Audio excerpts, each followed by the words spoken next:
Hey everyone, how you doing? It's Liam from PushSquare, and that is a wrap on Sony's 2021 showcase. In general, I thought that show was really strong.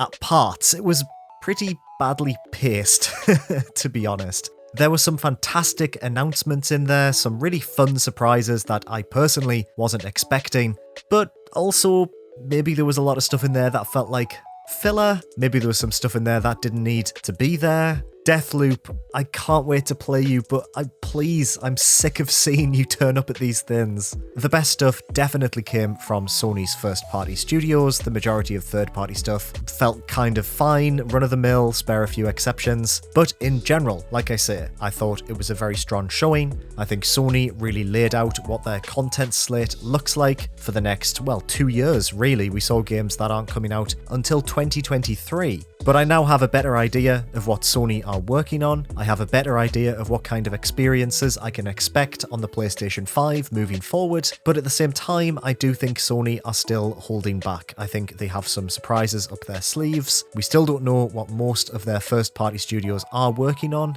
So there's definitely scope for another showcase in early 2022 where Sony will be able to show off what those studios are working on, a healthy pipeline of things, I'm sure. But yeah, we got what we got, and I'm happy with the majority of what we saw.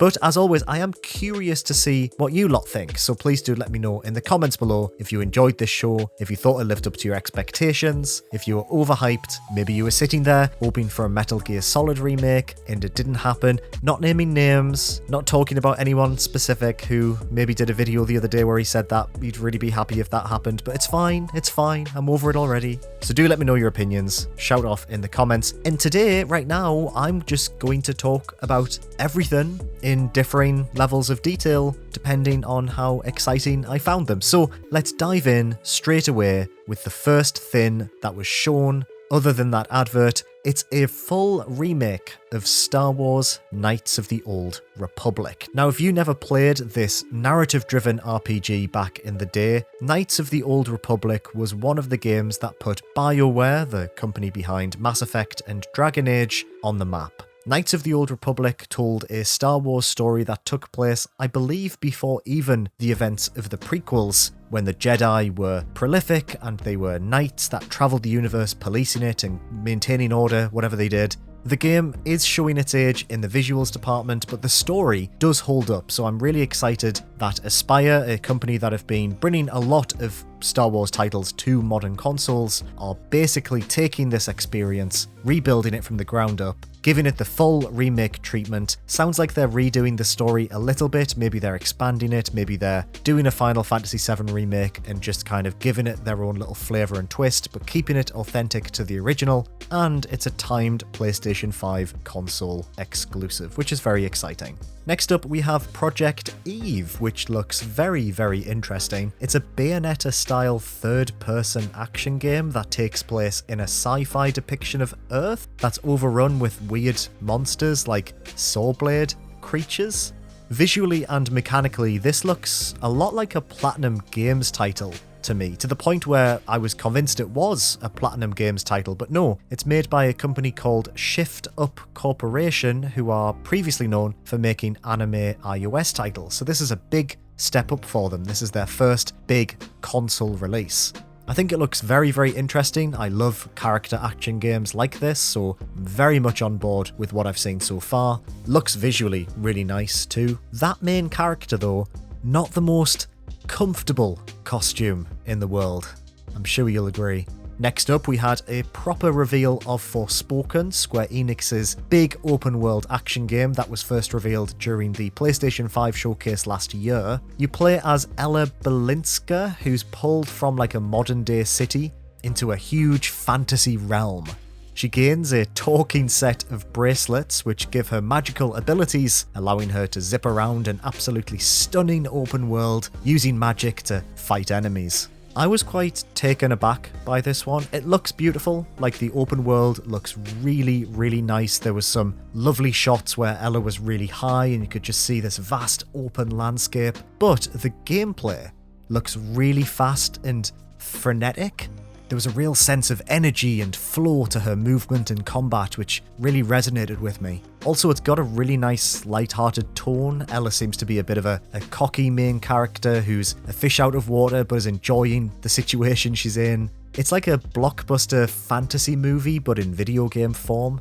Sammy made a really good point on our website when he was talking about this earlier this evening, where he said it looks very Western for a game developed in Japan, and I have to agree. I wouldn't have thought this was made by a Japanese team, because traditionally this feels like a very Western concept, very Western characters. So yeah, really, really interested in this. It's out next spring, and it looks pretty far along, development-wise, to be fair, so very much looking forward to this. We got a trailer for Alan Wake Remastered. This was leaked earlier this week. Well, it was leaked a while ago, but it was kind of substantially leaked earlier this week. And then developer Remedy Entertainment officially told us it was coming, so we finally saw a trailer for it. And I am so excited that Alan Wake is coming to PlayStation systems. This is one of my all-time favourite games. I cannot understate how much I love Alan Wake. You play as a writer whose words come to life. You're trapped in this small rural village as these nightmarish creatures attack you. You've got to use light to your advantage. It's kind of mechanically similar to something like Resident Evil 4, but you have to make sure you shine your torch on enemies in order to defeat them. This remaster looks great. It has updated graphics, and even Alan Wake's character model has been drastically improved, which is really, really good because that original character model looked a little bit iffy by modern standards. If you played Control and you enjoyed it, definitely pick this one up. Like I say, I absolutely love this game. It's a fantastic horror adventure, and it's out on October 5th. That is so soon. It's a matter of weeks until we can finally play Alan Wake on a PlayStation system. That's coming to both PlayStation 4 and PlayStation 5. Grand Theft Auto 5, the PlayStation 5 port to be precise, has been delayed into 2022. It'll now launch in March next year. However, we did see a little bit more gameplay in tonight's showcase. The game was running on a PlayStation 5. Visually, it does look nicer, but it's not a huge leap. Advancements seem to come in the form of enhanced gameplay, although they didn't specify what that means, and also instant character switching, which is a nice addition. Grand Theft Auto Online will still be free for 3 months for PlayStation Plus subscribers though, so make sure to check that out if you're interested in playing Grand Theft Auto 5, just in case you've never played Grand Theft Auto 5. Maybe you've missed out on GTA 5, a game that everyone must own. I mean, I own 3 copies of it, so I don't think I'm alone in that. I assume everyone watching has at least 1 copy of Grand Theft Auto 5. Will you be buying this on PlayStation 5? Very curious to see if people will be double, triple, quadruple dipping when this comes out next March. We saw another gameplay trailer for Ghostwire Tokyo, which is a PlayStation 5 timed console exclusive by Resident Evil dad Shinji Mikami. The more I see of this, the more interested I am. You're basically a wizard fighting creepy Japanese monsters in Tokyo. I mean, yeah, this looks really different and fun. I think the first-person, fast-paced action kind of feels at odds with the horror element, and I'm not sure how scary the game is going to be. Maybe there's going to be sections where you have your powers taken away from you, and there was parts of this trailer that kind of implies that there's going to be some quite overt horror sequences. However, all I can think about is how Shinji Mikami's most famous title, Resident Evil 4, combined fast-paced action with horror elements and ended up being unequivocally the greatest game ever made. So yeah, I have pretty high hopes for Ghostwire Tokyo. It's out in spring 2022. Guardians of the Galaxy. We saw more of Eidos Montreal's Guardians of the Galaxy game. I wish I had more to say about this. It looks good. It's got some good jokes. It seems to be really getting the vibe of the Guardians in a way that I really appreciate. They are fun characters, and I'm sure they'll be a great bunch to spend some time with, but something about this just isn't connecting with me. I find these trailers quite forgettable. I did when the game was first announced. I feel like I need to play this to really have a more substantial opinion about it, but it's out very, very soon. 26th of October to be exact, for both PlayStation 4 and PlayStation 5. Who knows, maybe it'll be this year's biggest surprise. I'm keeping an open mind. I love Eidos Montreal. Their Deus Ex games are so underrated. Those are brilliant titles. Yeah, I'll keep an eye on this, but at the moment, not convinced just yet. Okay, before we move on to the Sony first party stuff, I'm going to just quickly rattle through everything else. Here's some quick mentions of things I didn't have a huge amount to say about. Tiny Tina's Wonderland looks like Borderlands, and that's not a bad thing. I like Borderlands, but it's fantasy Borderlands, so if you want more Borderlands, this is more Borderlands. We saw Deathloop again. Stop showing us Deathloop, it's out on Tuesday. Bloodhunt, that Vampire the Masquerade Battle Royale. Kid Amnesia. It's a collaboration between Radiohead, a band I really like because I like sad music and I'm nearly 30, and Epic Games. It looks really interesting. The trailer was very evocative and it really hooked me because I was like, oh, what's this interesting new game? But it looks more like an interactive art piece / I don't know, performance of Kid A, one of their albums. I don't know. Chia, is that how you pronounce that? It's a colourful open world game where you can possess any animal or object, and it looks really cool. But honestly, I feel like the pacing of the show kind of did this game a disservice. It kind of just happened during the showcase and I didn't really feel connected to it. So I'm looking forward to seeing more of this game in the run up to launch.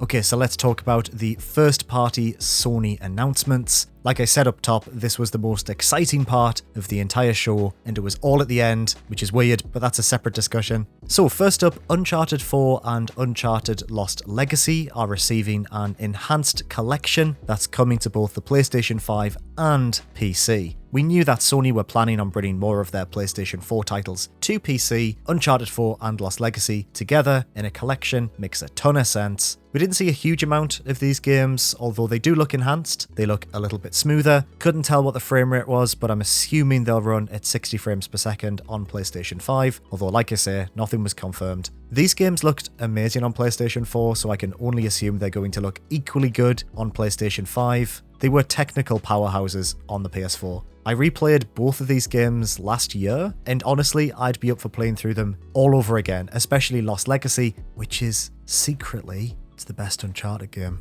If you haven't played Lost Legacy, you are missing out, believe me. No word on a firm release date just yet, but Uncharted Legacy of Thieves Collection will be coming to PlayStation 5 and PC in early 2022.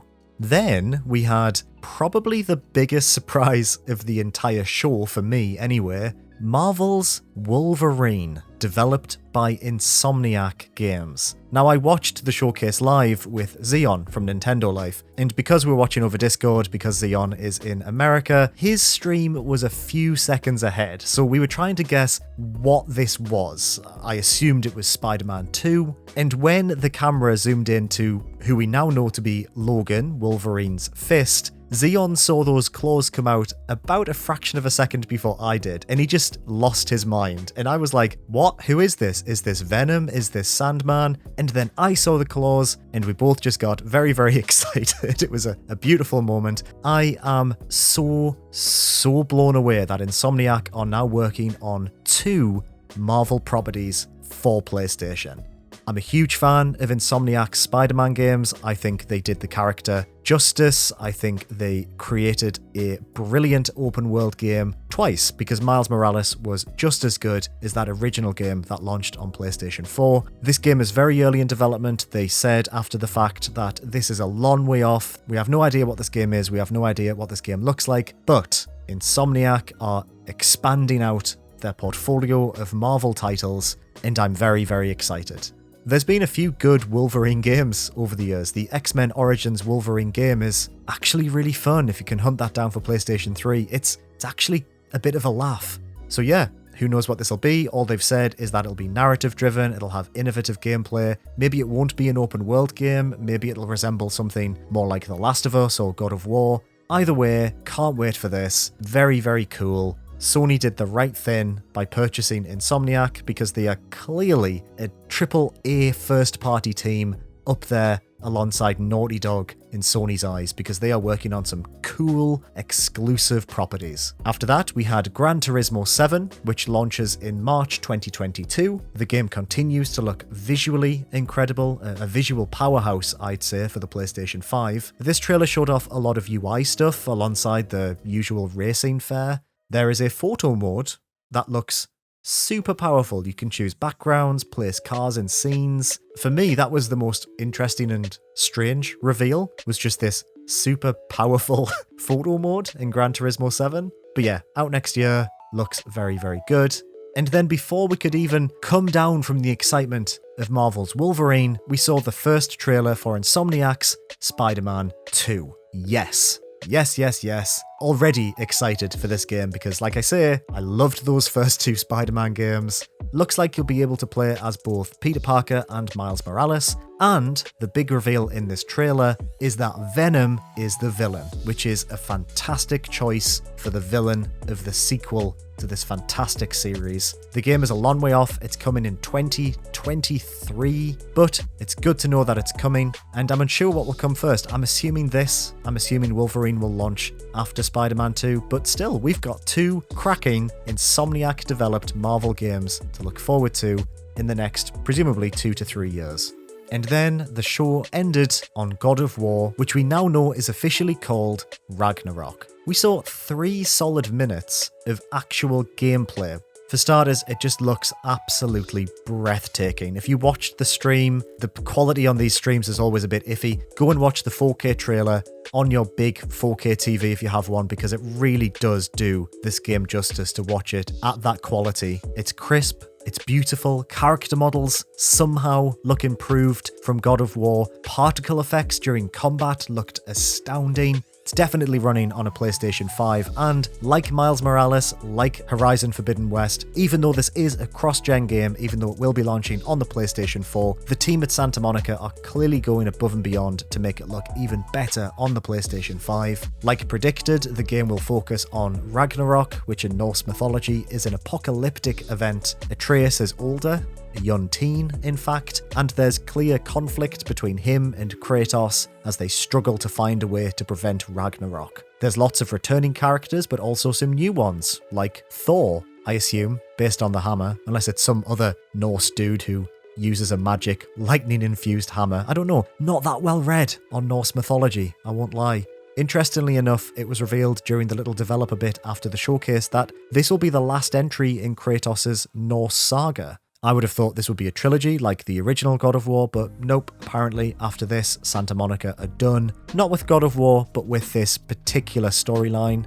A bit more information on the PlayStation blog said, quote, "This next installment in the series will bring you a more diverse, beautiful, and mysterious variety of locations than in any other God of War game. You'll be able to explore all 9 realms this time around," it was confirmed. Fantastic. Looks astounding. No release date announced just yet, but hopefully we'll learn about that very, very soon. I'd expect we'll get a dedicated state of play to God of War Ragnarok in early 2022. Right, I've been waffling for way too long. What did you think of the showcase? Please do let me know in the comments below. What was your favourite game? What theories do you have? If you enjoyed this video, please do consider giving it a like and make sure to subscribe to PushSquare for everything PlayStation. Thank you, as always, for watching.